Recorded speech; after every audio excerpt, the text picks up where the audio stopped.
ఈ రోజు ఎపిసోడ్ కి హైలైట్ ఏంటంటే సుమన్ శెట్టి గారు సేవ్ అవ్వటం.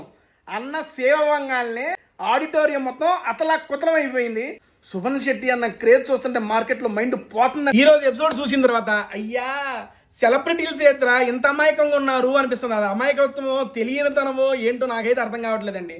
బేసిక్ గా ఈ సీజన్ అంతా టెనెంట్స్ వర్సెస్ ఓనర్స్ గా జరుగుతూ ఉన్నప్పుడు ఈ టెనెంట్స్ లో నుండి ఒకళ్ళని ఓనర్కి పంపించాలి అని టాస్క్ పెట్టినప్పుడు బర్నీ గారు ఎంచుకున్నారు ఏంటండి.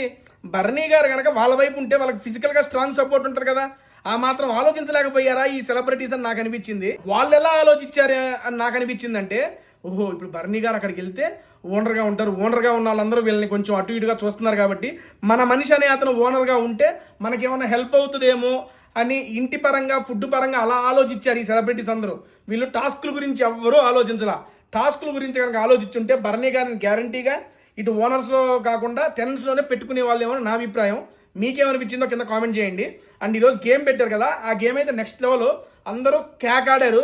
కాకపోతే ఆ హెవీ డ్రెస్సుల్లో ఆడటం వల్ల కొంచెం ఆడే వాళ్ళతో పాటు చూసే వాళ్ళకి కొంచెం డిస్కంఫర్ట్ అనిపించింది.